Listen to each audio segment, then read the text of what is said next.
Hello, everyone, and welcome to another episode of Get Out of Rap. Today, I'm joined by Sarah Thompson, who is the Senior Capacity Planning Analyst at Skipton Building Society. And we first met in April when Sarah was part of the panel on the Disrupt event in London. And straight away, I thought, right, Sarah's got to come on the podcast. Sarah, welcome. Thank you for having me. Yes, I was saying I tend to be the one that people think I talk when you need to talk a lot. So I wasn't too surprised when you messaged me. Come on the podcast, come and talk. And yeah, I quite like. That's what I'm good at. we are just gonna freestyle, aren't we? So.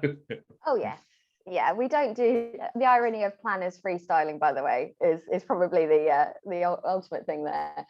But I tend to find if you script anything like this, then you end up like me, certainly I end up going, oh, did I mention that point? Did I mention this? Did I mention that?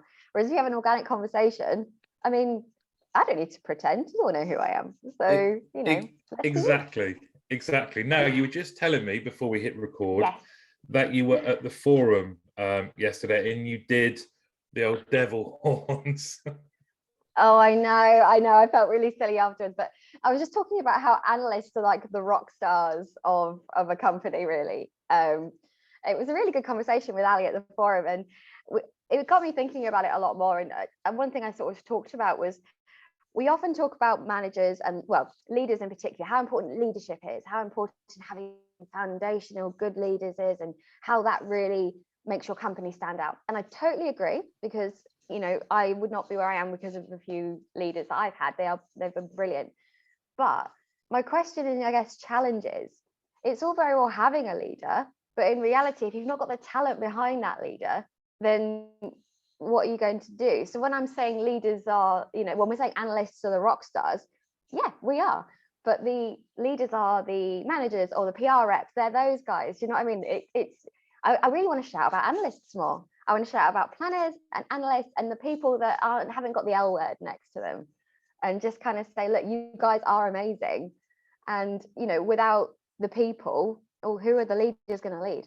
And do you think people have started to appreciate the planners and the analysts more over the last 2 years because of the pandemic? Definitely. Yeah. I mean, a few years ago, I think a phrase that's used quite a lot in our community is the highest paid person's opinion. And that's all it was. It was, you would spend hours doing all this analysis, you'd put toward recommendations, you'd get it absolutely spot on, you'd maybe even make a killer presentation, and then that person would say no because they've been here for 1,000 years and they just have a gut feeling that it's a no. And then COVID happened, and it was like it was our come to Jesus moment. We came out of the shadows. We brought, no, wrong analogy, Moses. We came out and we led them across the Red Sea, and that's what we did. But because everyone was saying to you, hello, what are we going to do? Yeah, that's it. And again, teamwork was probably the most important factor there, because we all end up splitting up over Skipton. So there was only 2 of us in the head office, me because I'm crazy and I can't work at home, and and my lovely friend Vince, and we literally ended up doing service, so real time, which isn't my role, but it was that awesome feeling of mucking in together and using my previous experience. And people were coming to us and saying, what do we do? And it's like, right, you're going to do this and it's all okay. But we got to try so many new things. We got to do all this really exciting stuff that before we'd have been like, oh, well, best go through the change process and we better go this way and we better make sure this person authorizes it. It was just kind of a case of, shall we try it? Yeah. But it was really good. And again, now I feel like, in a strange way, for me personally, the pandemic kind of got my profile out there a bit more, because I started talking to people I would never have spoken to. And I have no sort of fear of talking to anybody, really. Really? No, it's because I'm not wired right. I will talk to the CEO just as comfortably as I talk to my best friend about certain things. I would say you're wired right, not wrong. Yeah, oh, potentially, yes. Well, it's all about neurodivergence, isn't it? It's accepting and embracing. But there's many negative things about being neurodivergent, but my positive is that I have no fear factor when it comes to things that seem to scare other people. But if a moth's in the room, that absolutely terrifies me. So if we could avoid a moth. Yes. Well, I mean, nothing should fly that hasn't got any eyes. So Has it not got eyes? no, they don't have eyes, apparently. I think I might be right. Yeah, they shouldn't be allowed to fly. Well, that explains why they bang into your head. Like, There you honestly, go. I end up setting the cat on them. Exactly. Yeah. So this, how were you able to say what makes you guys rock stars then in your world? Well, I think it's everyone's unique abilities. And I think that's the cool thing about analysts and planners and people that don't have the L word, is that there are a set of standards really for the L word. And that's The L great because word, it helps in the L word. Yeah. meaning? I leadership. Okay. So I have this, I have this thing where I always say I'm not a leader, I'm a technical lead. And that's because I kind of feel like if you are a leader, you have constraints around you. So I can be a bit more passionate, I can be a bit more skitty and weird and unusual, and that's kind of okay. Whereas sometimes, certainly a lot of my colleagues who've gone through leadership, I sort of see them sit up a bit straighter and I see them kind of lose a bit of their muchness. And I know that shouldn't be the case. And I'm not saying it is 100% of the time, of course not. But it's one of those where I think if you don't have the L word next to your title, then you can really kind of get to the bits that no one else can, because you don't have to think about, okay, is this going to affect this person's development? Is it going to do this? Is it going to do that? And to me, that's much more powerful. Like you can make real changes, and that's super exciting. And again, a lot of the people who don't go down the leadership route tend to have sort of different ways of thinking as well. And some of your best creative minds and your best code monkeys, whatever you want to call them, you know, they will have the ideas that will change your company. And my real grumble is that we tend to sort of forget those people because they're not always the loudest and they're not always the most confident. But it's like, if you celebrate them for the rock stars they are, that's how you get innovation, not just change. I love that. So, I love that. And it's a really, you've got my mind just going straight away around the whole, we used to call, in operations, we used to call people, and I think I was one for a while, it was like a peacock. So it was all about the show and kind of, as you said, it's like, look at me. And that path does lend itself to, more often anyway, going through leadership sort of progression. But now making sure you're hearing everyone in the room, to your point around, you know what, some of the people that don't fit that have got great ideas, probably better than yours. But it's a really interesting point you made about does leadership shackle people and make them maybe overly conscious of how they're appearing and stifle some of their more natural personality and instincts. That's a really interesting point. and again, it's not the same for everybody, of course it's not. But one thing I would say is, I mean, you've talked to hundreds of people, maybe thousands, you know, about call centers and about operations.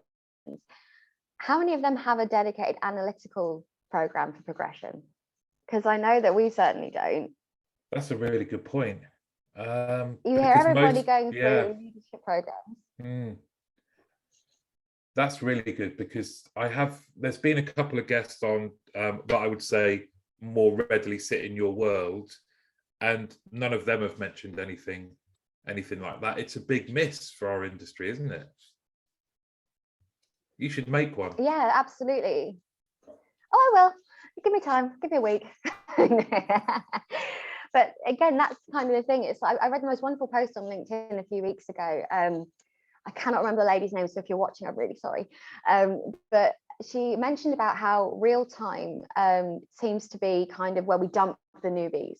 And really, that's probably one of the places you need to have the most analytical thinking, because you have to do it on the fly. You can't just kind of like, with forecasting and sort of capacity planning and even scheduling, you can sit back, you can look, and you have time. Real time. Oh, my light's gone off. Baba, this is like your like a terrorist that they've put on the news. That's it. Come for a walk with me, everybody. This Yeah, I is the like meeting this. room. Let's have a guided tour. That's it. Yeah. So, well, you can see our atrium. It's a lovely little atrium. We have like this nice, cool little place we can sit and learn things. That's if nice. you can see that. Oh, you can just see the blind, probably.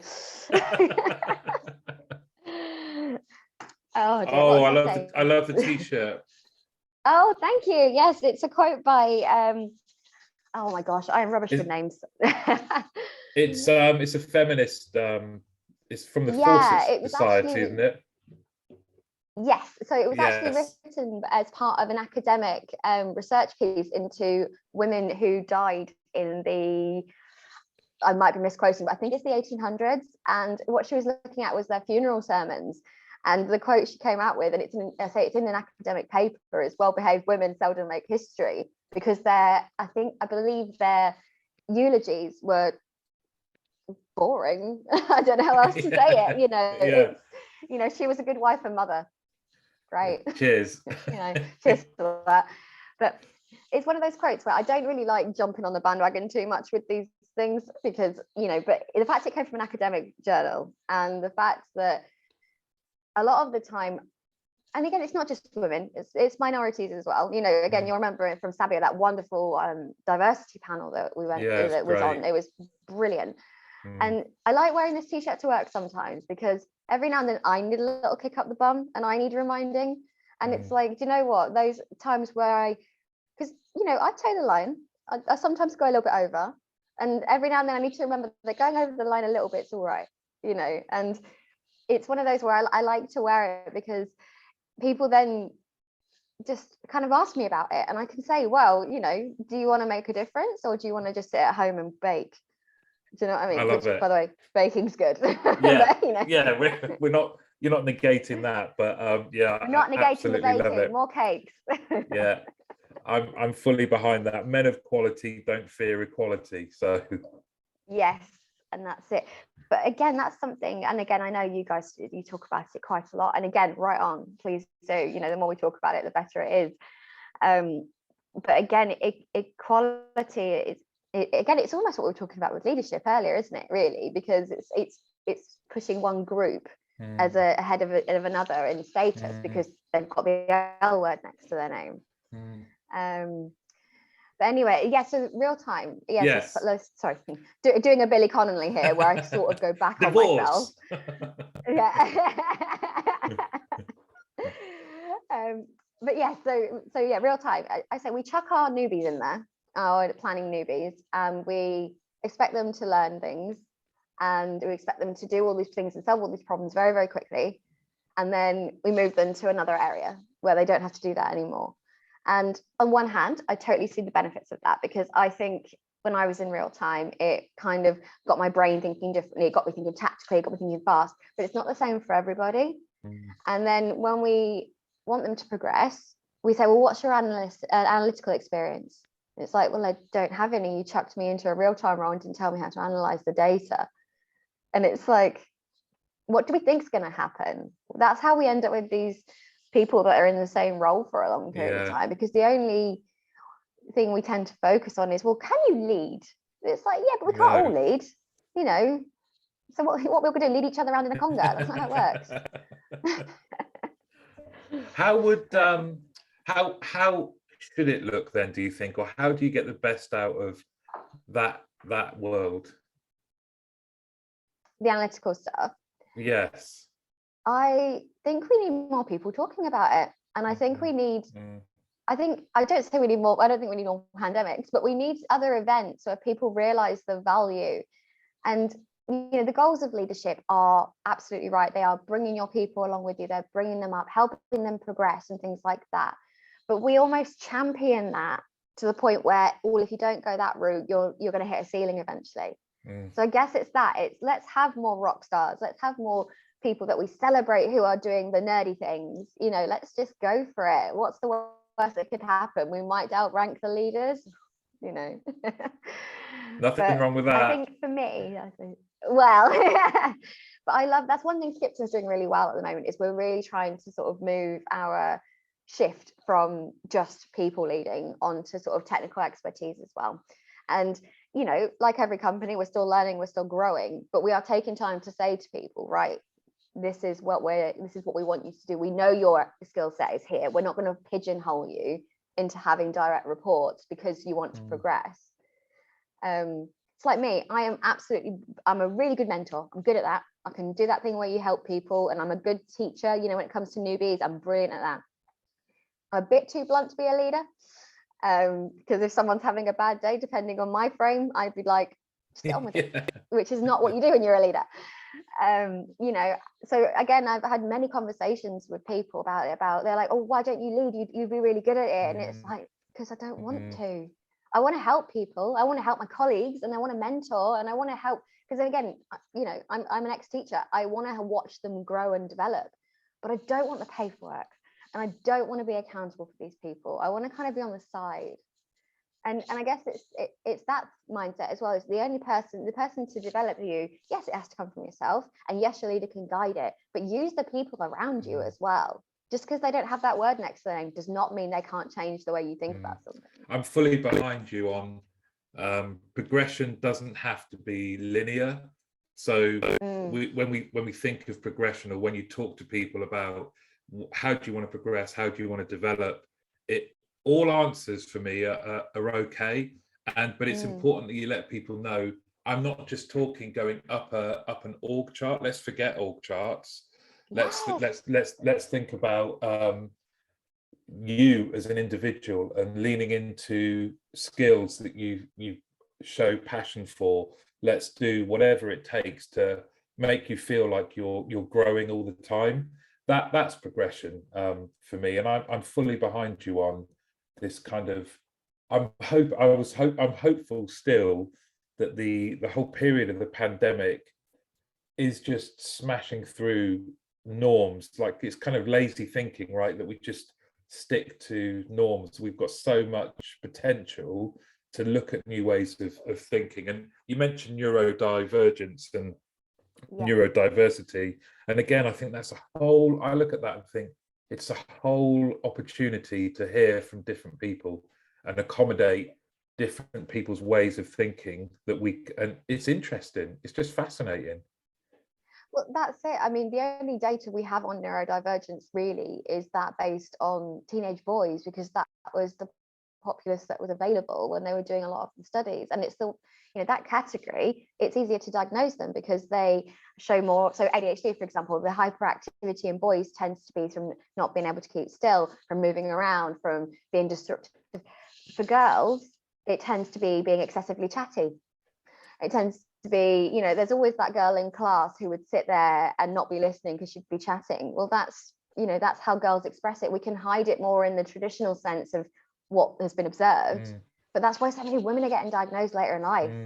And, you know, I didn't know I was neurodivergent until the last couple of years. And, you know, it was only really by doing a bit of self-exploring. And because if you go to the NHS, it takes about a year to get a diagnosis, if not more. And if you go private, it's like $5,000. And I'm like, no thanks. Sorry, I know I'm crazy. I don't need a bit of paper to tell me I'm crazy. But you know, it's kind of almost unlocking a superpower. And I know that sounds a really weird way of thinking about it, but like, I look at the things that I can do that other people praise me for, you know, being a little bit out of the box, being a bit more confident than most. And that's because of neurodivergence. You know, again, the coding stuff I'm good at, the building things in DAX, the macros, Excel. Like, if you'd told like 20-year-old Sarah, oh, you're going to be an absolute tech like whiz in 10 years time, I'd have been like, I don't like Excel. You know, it's like, but you know, and that's what's really cool about it is like, I've always known that I like procedure and order. That's been one of those things. And but like, you start looking back at your childhood and you're like, oh yeah, that makes sense. Really? And you start looking at things you've done with work and you're like, yeah, no, that maps to that. And you're like, and I kind of think we should just be more honest about it, because everybody's a little bit neurodivergent. You know, it is a scale at the end of the day. You know, you could be dyslexic, you could be ADHD, ADD, you know, autism. People only ever talk about the bad things. And I'm really loving that people are starting to focus on the good things. It's like, yeah, okay, I might struggle in a big room of people when they're all talking at me at once, but I tell you what, you give me something that's broken, I'll fix it quicker than anyone else in the room. Yeah. So. There's a guy I know who he's one of the analysts at BPA, and when I was more frequently going into the office, so we have to make so accommodations for his condition and things like that, for fire alarms and things like that. But he is probably one of the most talented people I've ever met. Now and every time I went to see him, and let's say it was like a month, or maybe sometimes I wouldn't see him for 6 months, and then we'd catch up. He was already fluent in 4 languages when I first met him.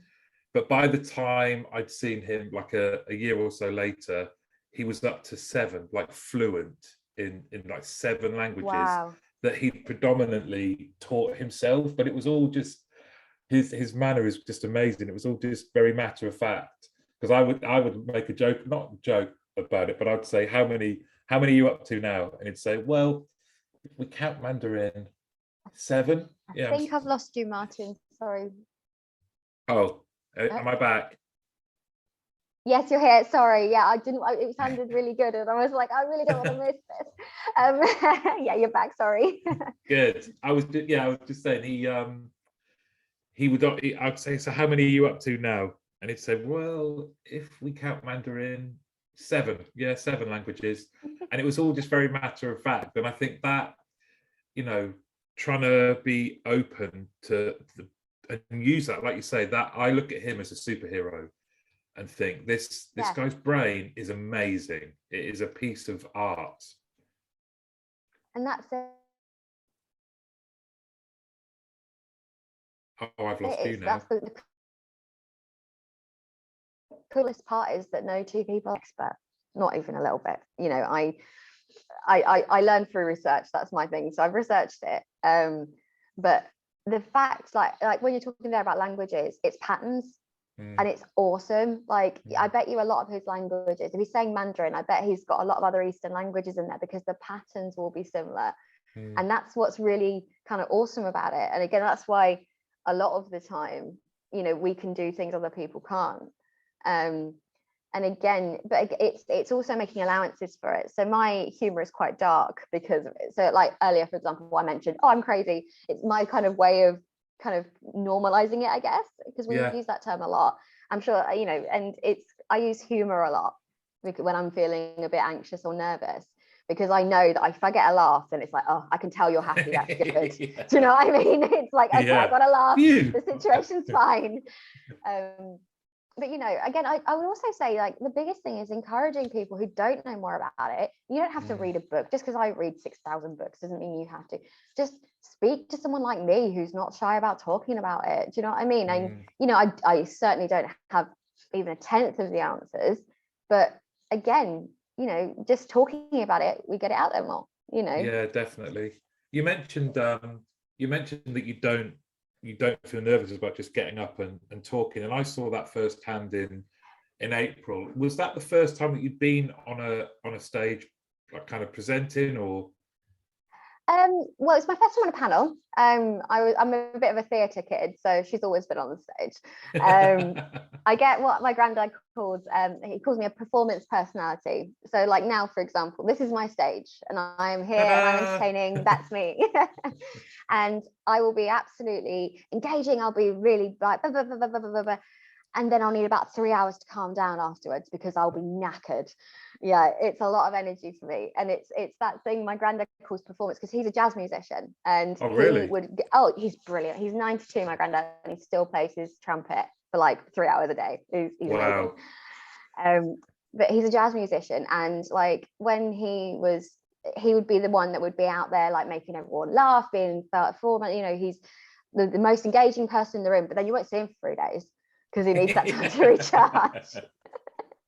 Yeah, it's either on or off, isn't it? Yeah, absolutely. Because people assume I'm an extrovert because they see me when I'm in public like this, and I'm like, oh yeah, they're like, oh, you're really good at talking. It's like, yeah, but I need about a week to recover afterwards. Because you were just so natural and engaging on the panel, and it was like you had no nerves. But did you feel nervous? Beforehand, yeah. And I Yeah. always kind of do. And it's not nerves of like, oh, I might mess up, I might look stupid. It's like I might talk over someone. Do you know what I mean? The things that when I get excited and I'm really passionate about something, I just want to let everyone know. And I'm like, and I just get really like that.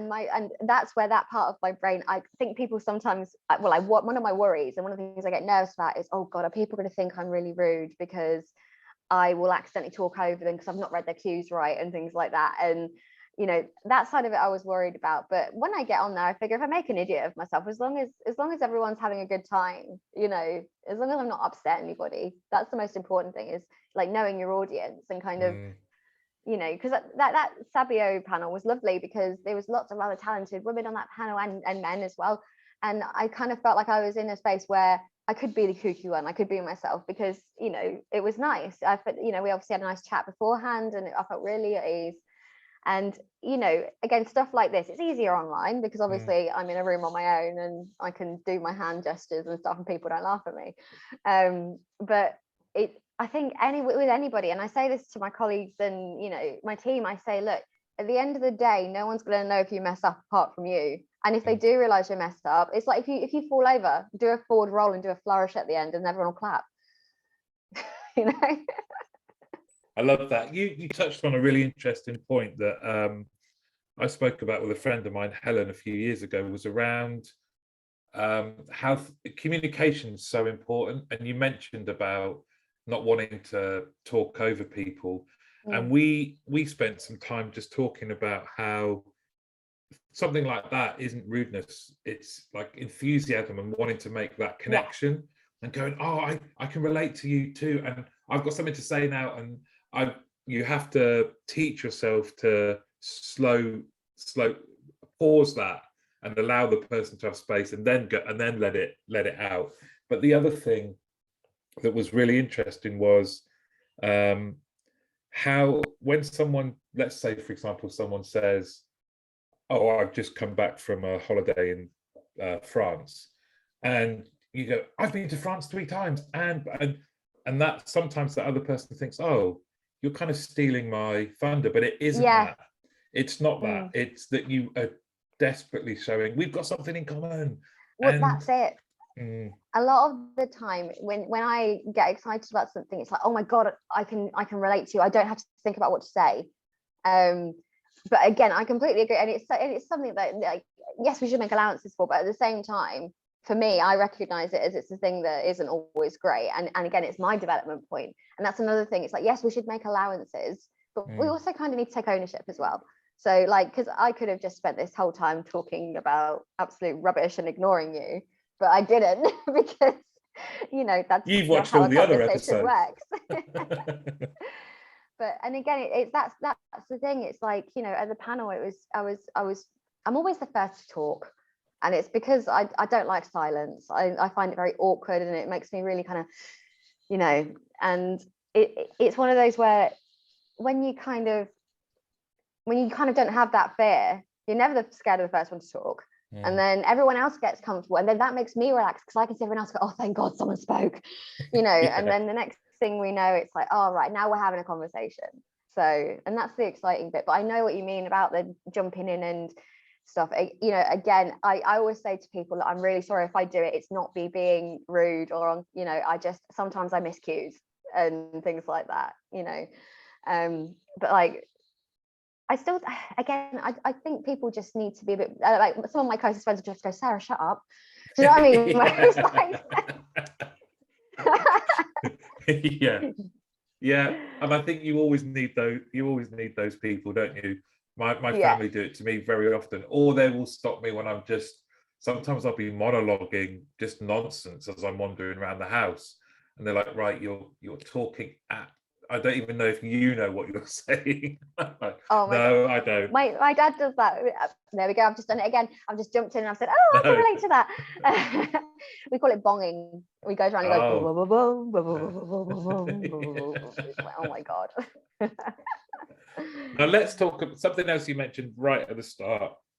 Was this you're involved in lots of exciting things when it comes to the work that you do, right? What are some of the things that you're doing?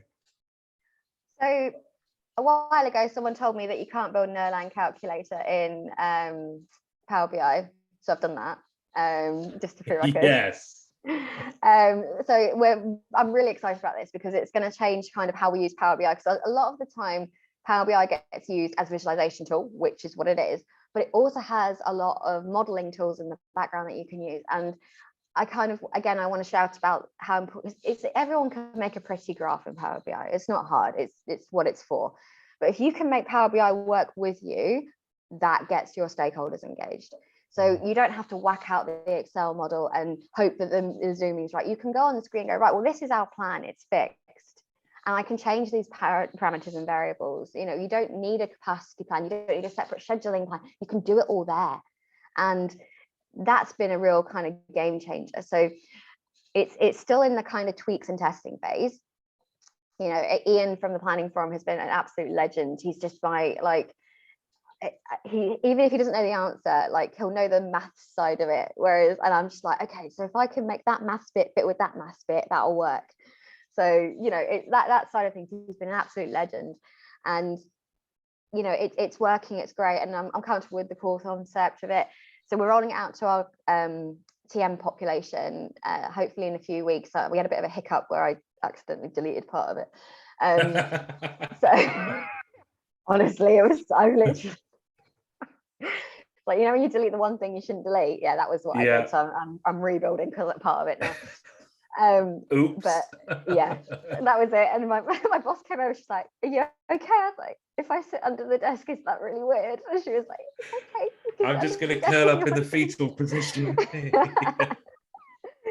So yeah, after the quick rebuild, we'll be putting out, but the idea is we want to have one unified version across all of our teams. So from from forecast right down to real time, you know, I use the analogy of having drawbridges. So at the moment, well, not at the moment, previously we kind of had like 4 kingdoms. So we had Forecastia, we had Capacity Planning and scheduling, and then real time. And what we would do is we would start in Forecastia and we would do all our bits there, get the product ready to go, so the plan, and then we would send it across the drawbridge and it would go to capacity, but then that drawbridge goes up and that's it, there's no way back. And then we would do the same all the way down the line. And what I kind of saying is, well, let's not do drawbridges, let's do swing bridges, because then we can swing it back round if we need to. You know, we need to be able to sort of say, if a tactical change happens, it shouldn't be a big thing. It should be a case of, right, this event has changed, we're going to change the forecast, or we've got this training that needs booking in, and this is what's going to happen. And we can go backwards and forwards down the process. And that's kind of where this Erlang calculator, we're calling it Plan on a Page, is kind of there, because we get a lot of theoreticals in capacity meetings, as I'm sure everybody does. And you can just do it there. You can go bish, bash, bosh, done. And then, yeah, that's what I mean. So it's like, okay, well, what would happen if we had an extra 1,000 calls that day?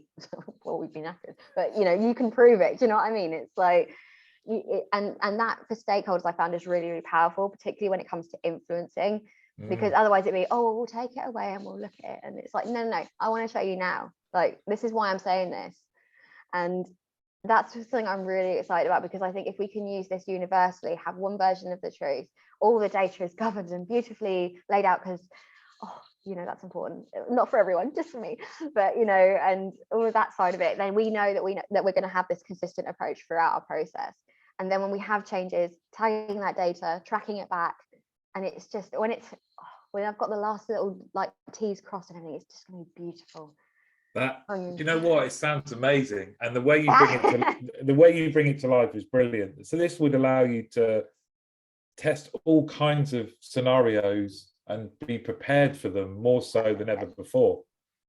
So we're using sprint methodology, so it's quite simple stuff now. But yeah, phase 2 I've got planned out already. I want to be able to do it at kind of a more detailed level. I want to kind of have a bit more around the shrinkage analysis, because at the moment it's like a high level, because it's an MVP. So it's it's a high level, right? If I change shrinkage from 30% to 35, what happens? But I want to get to that point where stakeholders can take it away and play with it and do their own things. And we don't have to worry about, oh my God, what if they calculate the thing wrong? And because it's there, they can do that. And that sort of self-serve capability for the simple questions then means that we can focus on the big picture. And that's really cool to me. That's what analysts should be doing. We shouldn't be sitting there and answering a mailbox like, what happens if this happens? Then it's not kind of there. People can self-serve, and for managers that's really empowering as well, or like contact center leads, or exco, anyone can use it. And that's the sort of overall plan for it, is that people are empowered to be able to make these sort of decisions, which then gives us more time to look at the really big issues, like is our operating model correct? Can we look at how we can make changes to make our wrap time less get out of wrap, lol. But you know what I mean, all these changes that could actually make a better customer experience and colleague experience, we can start focusing on that, as opposed to this event's happening and we have to react. I'm gonna clip that. Get out of wrap, lol. Oh my god. See what I mean? Like, stuff just comes out, and then afterwards I'm like, a normal person wouldn't have said that. Yeah, I love it though. It's great. And I guess what you're doing as well, you've mentioned it a few times about stakeholder engagement, so that people can really see what you're doing, the what's possible, and probably, well, hopefully appreciate just the skill set that exists within your world, right? And that's it. And it's empowering my team as well, because we there's a lot of times where hierarchies there's like a few gray areas, for example, and hierarchies come in and, oh, well, it's not this team, it's that team. And I kind of want to eventually break down those silos. At the end of the day, I want, if my most junior planning member turns to you and says, I really wouldn't recommend this, the answer shouldn't be, oh, well, I've decided it's okay. It should be, right, I need to think about this. Do you know what I mean? That doesn't happen often. I'm sorry, I'm making this sound very doom and gloom, but yeah, I know what you mean. I want my team to be kind of like, right, well, I'm saying this is the evidence and this is the output. If you're happy with that, totally fine, but you need to be accountable for it. Leave the planning guys alone. It's not all our fault. Some of it is, but you can't just say the forecast is wrong every time. It's like, no, you need to look at the bigger picture here, folks. Come on. and as well as the thing in Power BI, I imagine you've probably got about 10 different things on the go as well, haven't you? Me, never. No, I'm very, very good. Yeah, no, that's the hyperfixation. I pick things up and put things down all the time. All sorts, really. I mean, I'm trying to focus on my team a little bit, because when I'm in the right headspace, I'm really good at mentoring, and I'm really so I'm trying to kind of get to the point of, okay, when I'm not in the right headspace, what do I need to do to make people know that they can still come talk to me, but I might not be at my best. So there's I'm doing a bit around that. I've been doing a lot of research into kind of how to sort of develop someone else when you're not in your right space. It doesn't happen often. I'm very, very cheerful most of the time, but we all have those days. And because I'm outwards, my moods tend to sort of spread. So if I'm in a bad mood, you can guarantee the rest of the team will be by the end of the day, because I stink of anger. Do you know what I mean? It's not subtle. So there's been a bit about that, but also a bit about I'm also working a lot with our neurodivergent team. I've kind of covered that already though. We've got Leeds Pride coming up this weekend, so I'm helping with some of that stuff. I got my nails did and everything. And then, oh gosh, what else have we got? And honestly, it's a lot of plates. I just need to remember what order they're in. And we've got, what else are we doing? We're working a lot on our service modeling, so that's really exciting, because we're not going through like a restructure, but we're looking at kind of how we're working, and do we need the same structure we've always needed? So I guess it is a restructure, but it's not like a formal one where people are at risk or anything scary like that. And that's really exciting to me, because we can kind of look at what we're doing, we can take the best bits and we can evolve it. And that's what I want to do, because again, I mentioned silos earlier, but again, having like a forecasting team and a capacity team, and it's great, but you're so diluting that skill set. You know what I mean? It's like if we've got, say, 2 schedulers and one of them goes off, that the person's workload doubles. Whereas, and we could come in and we could nip in and help and things like that, but in reality, I know multi-skilling is a bit of a hot topic. Should we do it? Should we not? But if we've got a planning team that knows the process start to finish, they might not be able to do the forecast, but they know why the forecasts have been done. Then it's that confidence. And again, with this stakeholder engagement, I want any stakeholder to come to my team and know, right, I can talk to them. I don't need to talk to Sarah because she's the senior. I don't need to talk to Victoria because she's the senior. I can talk to anyone in my team, and I want, do you know what? I'm just gonna say, I want my team to be the best planning team in the world because they can. Yes. I can see their potential. Yeah. They're brilliant. And it's kind of finding those little things that aren't quite working, and just kind of being okay with going, right, so what do we do about it? And it's that's great though, isn't it, that? Yeah, 100%. Like our process, we use NICE as our workforce management system, and I, being the mental person I am, decided to read the user guide from front to back and all the process guides and all that. So I know a lot about NICE. And I've, through having these sort of collaborative sessions with all the teams, we're like going, wait, so you're using that? That if you do this, it's like 100 times quicker. And it's just because there were silos before, we never really got the chance to talk about it.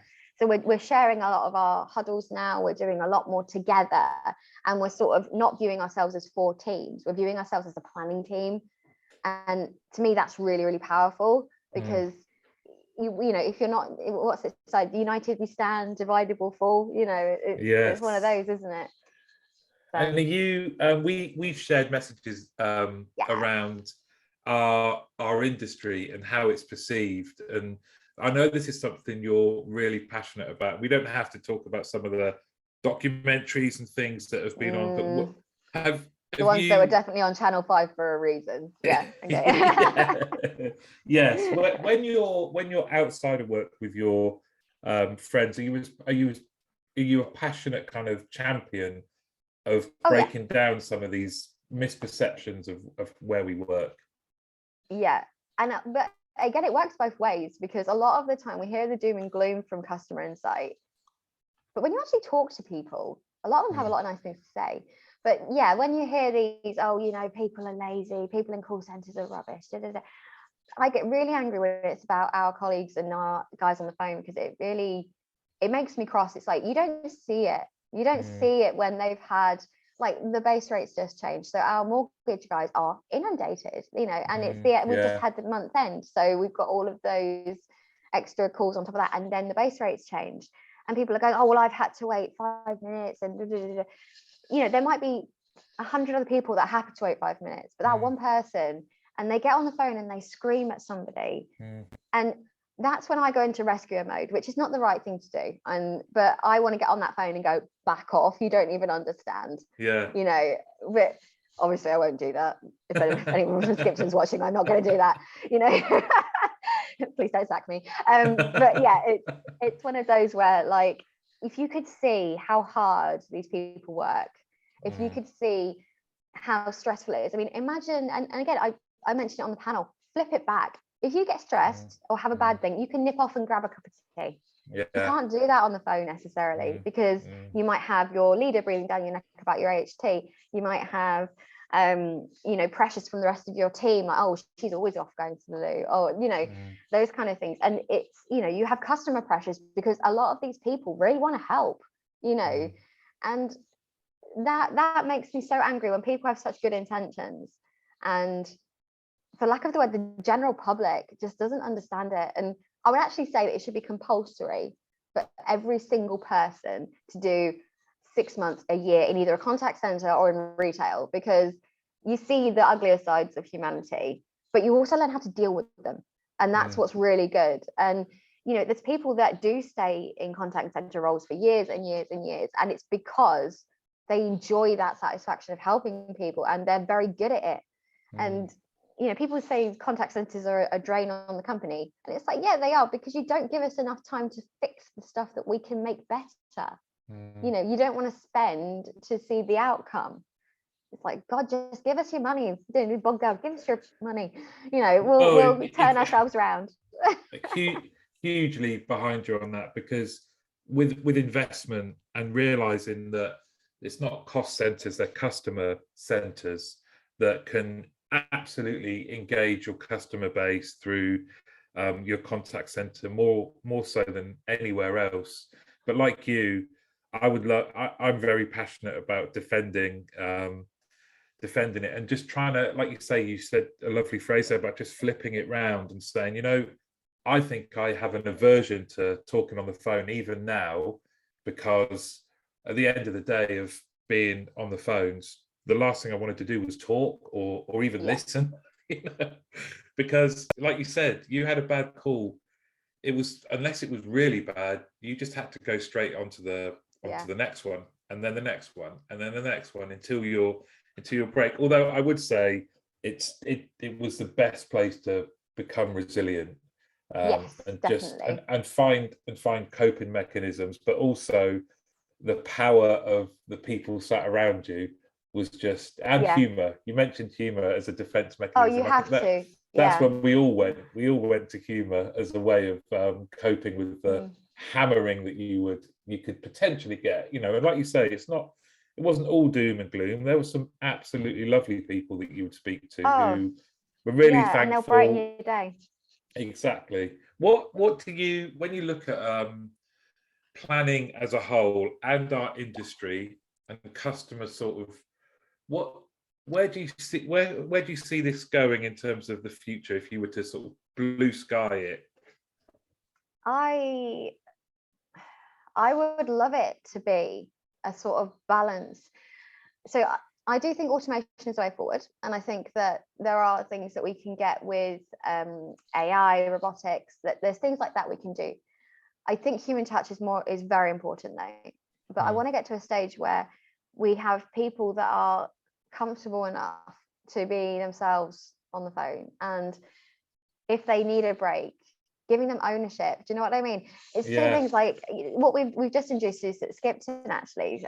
You know, we've actually got this thing now which we call wellbeing break. So if they had a tough call, we wanted to do that. But at the end of the day, how can we, you know, what I want is people to feel like they love their job.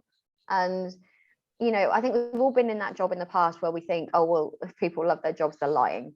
But when you actually get to that point where, you know, call center agents aren't lesser people because they might be starting their career, or you know, at the end of the day, I want to be able to get to a place where a customer can go through whatever channel they want and they can get through to the right person first time, which I know is cliche as hell, but it's so simple, isn't it?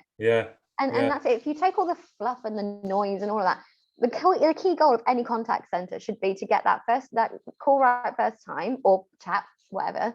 And if you didn't get it right, that's also okay. You know, follow-ups are fine. They're part of the process. But that customer should feel like they're being taken care of, and that colleague should feel like they're being taken care of by the business. You know, burnout is, and we talk about it a lot, but when it's horrible when you see it. You can tell when someone's like getting there, and you know, they feel like what's worse is when people feel like they can't talk to someone about it. So that's why, another reason why I kind of say, look, you know, I'm not your manager, I'm your colleague, tell me what's going on, you know. And again, that's not me. Sorry, that didn't sound like I was having a go at managers. I really wasn't there. You know, managers help people all the time. I know what you meant. But you know, and it's a lot easier to break down sometimes. And when you are someone's colleague, you can reach out to them. Whereas when you do have that hierarchy, you kind of like, even if you have the best intention in the world, people are like, oh well, she's my manager, he's my manager, he controls my bonus, he controls my, do you know what I mean? Whereas, you know, let's all support each other. Let's kind of, you know, let's help the leaders out here. You know, let's go, and then we're naturally going to be happier, and our customers are going to have a better experience because we're more pleasant. I love it. I don't think it really answered your question though. You did. Now this unfortunately have to bring this highlight reel of it. There's been so many highlights in this episode. It's going to be hard. You've got to come back and do another one for sure. Yeah, as long as you're okay with that. And we don't even need to choose a topic. We're just going to go freestyle again. Oh, I love it. Yeah, again, I'd say if we'd have chosen this topic, I'd have written a page of notes and I'd have been like this. You know, it's just, let's not do it. And again, anyone else who's coming on this show, this is to you, right? Don't plan it. Just talk to him like he's lovely. He's a nice guy. I don't think he bites. He didn't when we were at the Cabio conference, you know. Just be yourself, have fun, and talk about what you're good at. That's all we do. Sarah, thank you so much. And soundbite. Thank you very much. Bye-bye. Have a great day, Martin. Yeah, you too. Bye.